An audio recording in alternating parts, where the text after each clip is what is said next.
ต้นเหตุของเรื่องนี้ที่มาของเรื่องนี้เพิ่นก็เว้าให้ฟังอย่างชัดเจนผู้สิเล่าให้ฟังอีกเป็นท่อนหนึ่งให้ FC ฟังเนาะเพิ่นมีเมียใหม่ย้อนไปตอนที่เพิ่นยังอยู่กับเมียเก่ามีลูกนำกันเนี่ยคนหนึ่งเป็นลูกชายบัดนี้ผู้เป็นผัวนี่ก็คือว่าแอบคบกับเมียคนใหม่เนี่ยนับเป็นปีแอบแชตแอบคุยแอบหากันจั่งซี้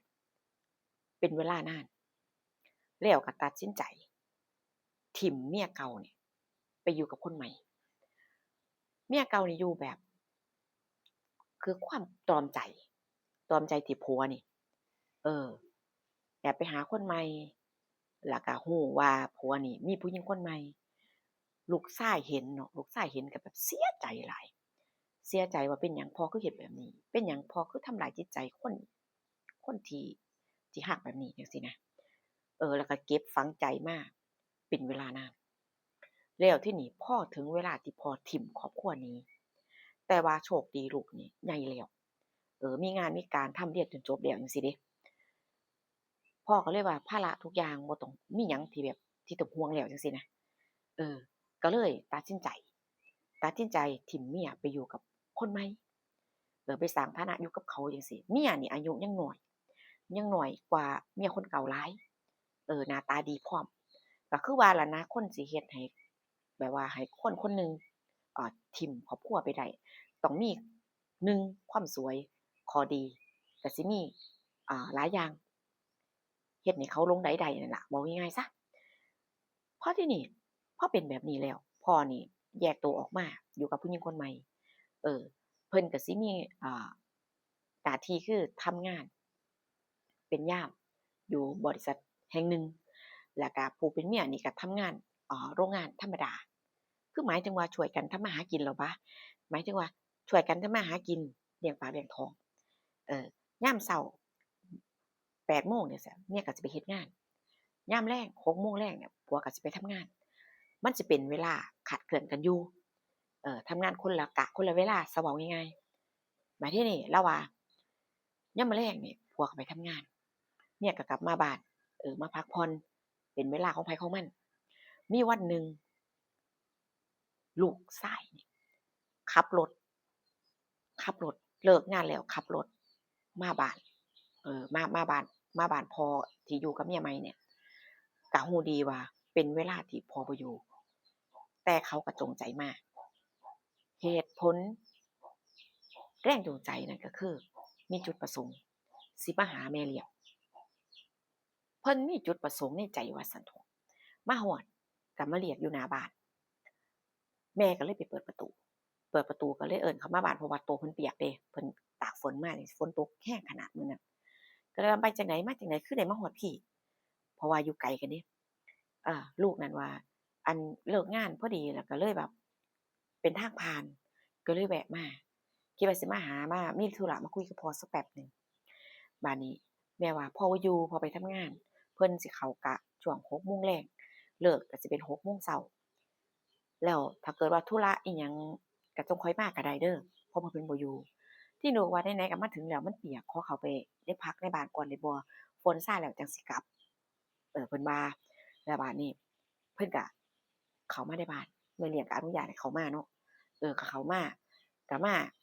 จิบกาแฟมาจิบกาแฟกินน้ำอุ่นเพราะว่ามันอากาศหนาวเดะตากฝนมาแม่เลี้ยงก็เลยว่าไปเปลี่ยนเสื้อผ้าก่อนติล่ะใส่เสื้อผ้าพอกลับก็ได้เพราะมันเปียกเลยบ่สบาย ลูกเลี้ยงก็ได้ไปอาบน้ำเพื่อจะเปลี่ยนเสื้อผ้าอาบน้ำเรียบร้อยเพิ่นก็บ่เปลี่ยนเสื้อผ้าแล้วเนาะแม่เลี้ยงขณะที่นั่งรอจั่งซี้เออก็มีสายเข้าได้ยินเสียงโทรศัพท์ก็เลยไปรับโทรศัพท์อยู่ในห้องตัวเองจังซี้นะก็คือเพื่อนโทรมาว่าไฟบ้านเฮาลับเนี่ยไฟบ้านเธอลับบ่จังซี้นะก็คุยกันภาษาเพื่อนโทรมาถามบัดนี้คุยกันพ้อวางสายจังซี้เนาะ พอวางสายมารู้สึกตัวอีกทีก็คือเห็นว่าลูกเลี้ยงยืนอยู่ข้างหลังอยู่ในห้องเขามาแต่ตอนใดก็บ่รู้ผู้เป็นแม่ก็เลยถามว่าอ้าวมาหยังล่ะก็คือว่าเฮ็ดแบบว่าก็คือเสียบเตากาก็คือหมายถึงว่ากระติกน้ำร้อนน่ะเสียบไว้ให้เพื่อว่าสิจิบกาแฟอิหยังจังซี้นะกินน้ำอุ่นเตรียมไว้ให้แล้วเด้ออยู่โต๊ะคือว่าเข้ามาเนี่ย มีอีหยังด่วนบ่อีหยังมีหยังอยากคุยบ่จังซี่นะแม่เลี้ยงก็เลยถามด้วยความตกใจแล้วก็คือแบบรวบรวมสติรวบรวมความกล้าคุยก็ตกใจเนาะเพราะว่าชายหญิงอยู่ในห้องนำกันมันก็บ่ดูบ่ดีแม่นบ่ล่ะก็คิดไปแม่นบ่ลูกหยังก็เลยว่า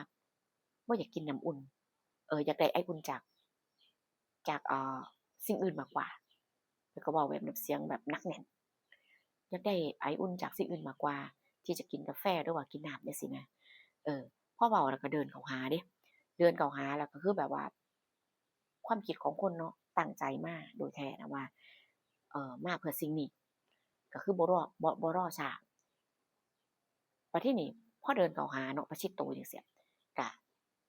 บ่ต้องอธิบายว่ามันสิเกิดหยังขึ้นด้วยความตั้งใจของอีกฝ่ายหนึ่งจังซี้เอ่อคือกำลังของอ่าผู้หญิงคนหนึ่งแม้นว่าสิต่อสู้ปฏิเสธจั่งใดก็บ่รอดอยู่แล้วอยู่บ้านอยู่นำกันแค่แบบลำพัง2ต่อ2อะแล้วอีกฝ่ายหนึ่งคือมีความตั้งใจจะเอาให้ได้จะเอาคืนแบบสิเฮ็ดให้พ่อนี่เสียใจที่สุดคือจั่งกับเฮ็ดให้แม่เสียใจจังซี้นะสิเอาคืนสิทำตัวเป็นมือที่3สิเฮ็ดให้ครอบครัวเนี่ยแตกแยกจังซี้นะความคิดของเพิ่นแล้วเพิ่นก็เฮ็ดได้ทำสำเร็จในครั้งนี้เอ่อระหว่างแม่เลี้ยงกับลูกเลี้ยงเนี่ยก็เกิดความผิดพลาดมีความสัมพันธ์กันโดยที่บ่ตั้งใจบ่ได้เต็มใจก็ตามแต่ในครั้งเนี่ยก็คือมันก็ได้เกิดขึ้นจริงเหตุการณ์ที่บ่เต็มใจนะพอลูกได้ทำตามใจตัวเองทำตามเป้าหมายที่ตัวเองวางไว้เนี่ยพอเสร็จเขาก็บ่ลังเลบ่รอช้าพอเสร็จภารกิจก็กลับเออก็คือหมายถึงว่าใส่เสื้อผ้าเดิมตัวเองอะกลับบ้านทำตัวปกติผู้เป็นแม่เลี้ยงเนี่ยก็ได้แต่เสียใจแต่ก็คิดว่าสิเฮ็ดจั่งใดเนาะสิแก้ปัญหาจั่งใดดีสิบอกผัวก็บ่กล้าสิบอกผัวก็บ่กล้าย้านว่าผัวนี่มองว่าตัวเองเนี่ยเป็นใจเต็มใจเอ่อให้ท่าเขาถึงได้เกิดเรื่องราวผิดพลาดเนี่ยขึ้นได้ก็เลยบ่กล้าก็เก็บไว้ในใจว่ามันคงจะเป็นครั้งเดียวแหละแล้วก็สิบ่ปล่อยให้มีโอกาสเป็นครั้งที่2แน่นอนแล้วทีนี้เวลาผ่านไป3วันคือความในใจเนาะคือแบบว่าเหตุการณ์มันก็ยังติดอยู่ในใจในหัวจังซี้นะยังลืมบ่ได้เว้าง่ายๆผ่านไป3วันเรื่องราวนี้ก็บ่บอกผัวเดะผู้ลูกนี่ก็เก็บเงียบบ่มาบ้านอีกเลยบ่แวะมาอีกเลยทีนี้ก็มีเหตุการณ์ซ้ำๆเดิมๆมาอีกโดยการที่ลูกเลี้ยงนี่มาบ้านอีกเหมือนเดิมผัวไปทำงานตามเคยแล้วบัดนี้มาคือแม่เลี้ยงบ่กล้าให้เข้าบ้านเดะยืนคุยกันอยู่ข้างนอกจังซี้นะเออ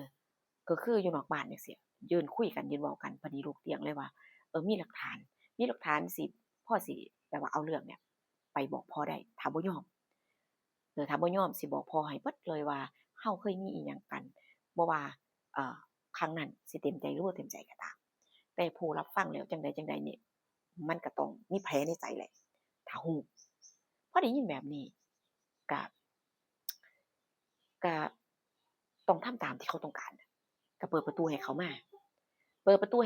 ก็มีเหตุการณ์เก่าๆเดิมๆเกิดขึ้นอีกเพราะว่าตั้งใจมาเอ่อมาหาตั้งใจมาเพื่อมีความสัมพันธ์ด้วยแม่เลี้ยงก็บ่ปฏิเสธก็ปล่อยไปเพื่อหยังเพื่อว่าอยากให้เรื่องมันจบแล้วก็พยายามหาวิธีอยู่ว่าสิแก้ไขปัญหานี้จั่งใดแต่ครั้งนี้มันบ่เงียบคือจั่งที่ผู้เป็นแม่คิดลูกเนี่ยวางแผนถิ้มเสื่อไว้ตัวหนึ่งเอาไว้ในจุดที่แบบว่าคิดว่าพ่อนี่จะเห็นเขามาในบ้านเลิกงานมาก็ต้องเห็นเสือตัวเนี้ยเสือของเขาเองทิ่มไว้ตอนกลับเดะตอนที่เสร็จทุกอย่างเรียบร้อยภารกิจที่ตั้งใจไว้กลับทิ่มหลักฐานไว้แล้วก็กลับบ้านไปทำตัวปกติคือจังบ่มีหยังเกิดขึ้นผู้แม่เลี้ยงก็ทำตัวปกติคือกันเพราะว่าจั่งใดเรื่องนี้ตัดสินใจแล้วว่าสิบ่ให้ผัวรู้สิบ่ให้มีบาดแผลอ่าในใจให้มันเกิดขึ้นแน่นอนสิบ่ให้มันเกิดขึ้นแล้วทีนี้ผ ผัวกลับมาจากทำงานเนาะปกติผัวจะกลับมาบางครั้งค่ะกลับมาเร็วจังซี้บางเทื่อก็สิซื้อแนวกินมาให้บางเทื่อกลับมาเร็วก็สิมาเฮ็ดกับข้าวกับหยังรอเมียเพราะเมียบ่อาจบ่ทันตื่นจังซี้พอกลับมาเปิดประตูเข้ามาเนาะก็ไม่เห็นเสือตัวนั้นจริงๆก็หยิบขึ้นมาดูมาดมเบิ่งกลิ่นว้าเสืออันนี้บ่แม่นเสือเจ้าของนี่หว่ากลิ่นน้ำหอมของผู้ชายนี่ก็บ่แม่นกลิ่นของเจ้าของมันคือแปลกใจแท้แม่นไผมาถิ้มไว้ครั้งนี้ผัวก็เก็บความรู้สึกนี้ไว้ คือจังกับบ่ฮู้เรื่องฮู้ราวทำตัวแบบว่าเฉยๆอะปล่อยให้เวลาผ่านไปฝ่ายลูกเห็นว่าทุกอย่างมันเงียบมันคือบ่มีเหตุการณ์หยังผิดปกติระหว่างพ่อกับแม่เนี่ยทีนี้เมื่อมันเงียบเขาก็พยายามเขาก็พยายามสร้างสถานการณ์อีกอยากให้มันมีเหตุการณ์เอ่อบ่ดีเกิดขึ้นจังซี้นะก็มาอีกผู้เป็นแม่เลี้ยงก็อนุญาตให้เขามาบ้านแล้วก็มาอยู่ด้วยกันมีความสัมพันธ์กันตามเคยเพราะว่าหยังเพราะว่าย้านว่าลูกเนี่ยเอาเรื่องราวของตัวเองเนี่ยไปเว้าให้ผัวฟังย้านผัวเข้าใจผิดย้านผัวเครียดย้านมีปัญหาในครอบในครัวบ่อยากทะเลาะกันเพิ่นว่ามันเป็นเวรกรรมบ่มาที่นี่ครั้งนี้ก็เฮ็ดคือเก่าโดยการเอาก้นบุหรี่เนี่ยทิ่มไว้หน้าประตูทิ่มไว้หน้าประตูทั้งข้างนอกข้างในเพื่อให้พ่อนี่อ่าคิดว่ามันต้องมีคนเข้ามาในบ้านมันต้องเป็นผู้ชายเพราะเป็นก้นบุหรี่แม่นบ่ให้มีแผลในใจนั่นน่ะให้จับพิรุธอิหยังจังซี้นะแล้วบัดนี้ก็มาเห็นตามที่เขาวางแผนไว้เริ่มสิบ่เริ่มสิบ่เชื่อใจเริ่มมีอ่าการเว้าการจาเริ่มอ่ากินแหนงแคลงใจกันแล้วระหว่างผัวเมียเนี่ยบัดนี้ผัวก็เลยว่าเอาวะมันต้องพิสูจน์2ครั้งนี่มันต้องพิสูจน์มันต้องพิสูจน์แล้วว่าเป็นหยังจังมีบุหรี่เป็นหยังคือจังมีเสือผู้ชายมาอยู่บ้านเจ้าของจังซี้แหมแต่บ่ถามเรื่องนี้กับเมียเดะว่ามีญาติพี่น้องมาบ่เรื่องแต่เนี่ยคือบ่ถามบ่คุยเลยผัวนี่ก็เลยวางแผนด้วยการจับผิดจับพิรุธเมียด้วยการติดกล้องวงจรติดกล้องตรงนั้นตรงนี้ทุกมุมโดยเฉพาะในห้องเจ้าของโดยเฉพาะในห้องเพื่ออยากรู้ความจริงว่าไผกันแน่ที่มันกล้าบังอาจเฮ็ดแบบนี้มันตีขายขั้วจังซี้นะแล้วทีนี้ก็ไปทำงานปกติโดยที่เมียนี่บ่รู้ติดไว้ในจุดที่ลับๆเมียก็ทำตัวปกติแล้วบ่รู้เรื่องรู้ราวหยังจังซี้นะลูกก็เห็นว่ามันเงียบอีกแผนการมันคือบ่สำเร็จมันเป็นแนวใดคือสิเชื่อใจคือสิฮักกันคักแท้2ครั้งนี่บ่เป็นผลทีนี้ก็เลยมาอีกเป็นครั้งที่เป็นครั้งที่4แล้วนะเป็นครั้งที่3ที่4แล้วมาหาเนี่ยแล้วทีนี้มาก็เลยคิดว่าสิเอาอ่ากางเกงของตัวเองนี่ไว้ข้างๆเตียงข้างๆแถวห้องนอนนี่แหละสักทีหนึ่งตั้งใจเอาไว้ก็เตรียมกางเกงอีกตัวหนึ่งมาจังซี่เลยคือมากับเขามาปกติก็คือแม่เลี้ยงก็ให้เขามาบ้านแล้วก็มาอยู่กันตามปกตินี่แหละก็มาอยู่มาหามาพูดมาคุยแล้วก็มามีความสัมพันธ์กันเหมือนกับทุกครั้งแต่ว่าครั้งนี้พ่อเนี่ยจับตาทุกวิถีก้าวทุกวินาทีทุกเรื่องราวในเหตุการณ์ในบ้านได้เบิดซุอย่างน้ำตาไหลน้ำตาไหลบ่คิดบ่ฝันว่าบ่แม่นเป็นคนอื่นนะบ่คิดบ่ฝันว่าลูกเจ้าของสิเฮ็ดจั่งซี้ได้บ่คิดบ่ฝันว่าเขาสิมาเอาคืนมาเฮ็ดให้เจ็บแสบได้เสียใจได้ขนาดนี้คือเห็นเหตุการณ์ทั้งหมดตั้งแต่เริ่มก้าวขาเข้ามาในบ้านเราว่าตั้งแต่เริ่มก้าวขาเข้ามาในบ้านแล้วก็เข้ามาเมียก็ต้อนรับเป็นอย่างดีแล้วก็จนถึงเหตุการณ์เข้าไปในห้องแล้วก็เหตุการณ์ต่างๆนานาที่เขามีความสัมพันธ์กันทุกอย่างเห็นหมดอย่างชัดเจนมีทั้งหลักฐานมีทุกอย่างอยู่ในมือเจ้าของนั่นก็คือในโทรศัพท์นั่งเบิ่งทุกขั้นตอนทีนี้สิเฮ็ดจั่งใดบาดนี้ความเจ็บปวดในใจเนาะก็รู้เลยว่ามันเป็นการเอาคืนที่ตัวเองนี่ได้เฮ็ดให้เมียเนี่ยเสียใจแต่ว่าก็ต้องเฮ็ดแต่ว่าเพราะว่าเจ้าของได้คือได้ฮัก ได้ฮักผู้หญิงคนนี้ได้ฮักได้ชอบมันตัดใจบ่ได้จังซี้ก็รู้อยู่ว่าเมียน่ะจะเสียใจนะเมื่อก่อนแต่ว่าก็เฮ็ดคือเก่าเราก็ยังตัดสินใจเฮ็ดแบบนี้จังซี้เฮ็ดให้ครอบครัวเนี่ยผิดหวังผิดหวังในตัวเราผู้เป็นลูกก็ผิดหวังจังซี้นะว่าเป็นหยังคือต้องเฮ็ดให้แม่เสียใจขนาดนี้นะผู้เป็นพ่อเขาก็เลยมาเอาคืนความเจ็บแสบแล้วบัดทีนี้คันสิโทษเมียก็โทษบ่ได้สิเอาความผิดสิว่าเมียนี่ผิดเต็มประตูก็ว่าบ่ได้คือพ่อเข้าใจถึงเหตุและผลจังซี้นะพ่อนี่เห็นเหตุการณ์เนี่ยคือความรักยังรักเมียอยู่ยังรักเมียใหม่นี่อยู่ก็บ่อยากเลิกด้วยเหตุผลต่างๆนานาเราก็เลยตัดสินใจพอเห็นเรื่องราวนี้แล้วก็รู้แล้วว่าทุกอย่างนี่มันเป็นการจงใจเป็นแผนการของลูกเฮ็ดให้ครอบครัวเฮ็ดให้เจ้าของนี่มีอันต้องเลิกรากับเมียใหม่เข้าใจถึงเหตุและผลเลยจังซี้ก็เลยตัดสินใจหอบเมียนี่หนีบ่ให้ไผรู้โดยเฉพาะลูกบ่ให้รู้เลยว่าตัวเองพาเมียเนี่ยหนีไปอยู่ไสบ่ให้เขาตามเจอบ่ให้มาเฮ็ดแบบนี้มาแบบว่ามาเฮ็ดเรื่องราวที่มันบ่ควรแล้วมันบ่ดีจังซี้นะเพราะว่าเจ้าของเนี่ยบ่เว้าหยังเดะเลาว่าบ่เว้าหยังยอมเก็บเรื่องนี้ไว้เป็นความลับรู้แต่เจ้าของเนี่ยว่ารู้เรื่องแล้วว่าเมียนี่กับลูกเนี่ยมีความสัมพันธ์กันเออเขาเที่ยวมาหาเรื่อยๆมาบ้านบ่อยๆก็เลยหอบเมียนี่หนีหายเข้ากลีบเมฆแล้วว่าหายบ่ติดต่อเมียบ่ติดต่อลูกบ่ให้มันรู้บ่ให้มันมาเฮ็ดพฤติกรรมแบบนี้เราก็คือว่าเมียบ่ได้บอกเดะว่าบ่ได้บอกได้เล่าให้ฟังว่าลูกเนี่ยมาบ้านแล้วมามีความสัมพันธ์ด้วยแล้วก็มาอยู่แบบนี้หลายครั้งแล้วคือบ่ได้เว้าให้ฟังแต่ว่าเราก็พอเดาได้พอเข้าใจว่าเหตุการณ์เนี่ยเป็นหยังคือลูกเนี่ยคือเฮ็ดแบบนี้จังซี้นะเราก็ตัดปัญหาโดยแบบว่าบ่อยากแก้ปัญหาเลยโดยปลายเหตุคือแก้ปัญหาด้วยต้นเหตุดีกว่าเออก็พอเข้าใจอยู่ว่าเมียนี่บ่ได้เต็มใจ100%ใจหนึ่งเขาก็ยังรักตัวเองอยู่จังซี้นะก็คิดไปในทางที่ดีด้วยการที่หอบเมียหนีเออหายเข้ากลีบเมฆบ่ให้ลูกชายนี่รู้บ่ให้ไผรู้คนรู้จักกันบ่บอกไผเลยหนีไปใช้ชีวิตใหม่ไปหางานหาการเฮ็ดหม้องใหม่จังซี้นะความคิดของเราหลังจากนั้นเลาว่าหลังจากนั้นข้อยก็หลุดพ้นลูกก็ตามหาบ่เจอแล้วก็ได้มีชีวิตใหม่อยู่กับเมียใหม่อย่างมีความสุขเพราะว่าเรารักเลาว่าแล้วก็รู้ดีว่าเมียนี่ก็รักเจ้าของหลายเออคือด้วยความเข้าใจกันบ่หรืออิหยังจังซี้นะแล้วเราบ่อยากเสียคนที่เรารักไปบ่ว่าสิด้วยกรณีใดก็สร้างบ่ว่าสิเหตุการณ์หยังก็ตามจังซี้ เราว่าสิขอเก็บเงียบเอาไว้แล้วก็สิขออยู่กับเมียคนใหม่เนี่ยอย่างมีความสุขบ่ให้ไผมาเป็นมือที่สามได้เลาเว้าแบบเลาเล่าให้ฟังแบบขั้นตอนแบบโอ๊ยเลาเว้าให้ฟังอะนะก็คือแบบว่า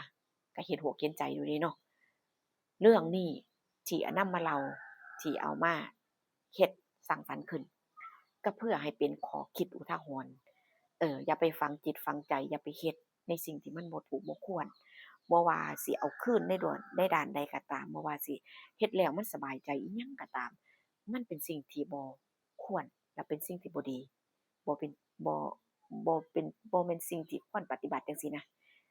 เอามาเล่าให้ฟังเด้อพี่น้องเด้อ FC ของผู้หลายๆที่ได้ฟังแล้วก็ขอให้มันเป็นข้อคิดอุทาหรณ์เนาะเจอกันคลิปหน้าพี่น้องค่ะดูว่าผู้สิมีเรื่องเล่าหยังมาเล่าให้ฟังอีกส่วนคลิปนี้ นะคะจบลงแล้วเด้อก็ขอบคุณทุกกำลังใจแล้วก็ FC ทุกท่านที่มาให้กำลังใจประจำนะคะเจอกันคลิปหน้าพี่น้องส่วนคลิปนี้ไปแล้วนะคะสวัสดีค่ะ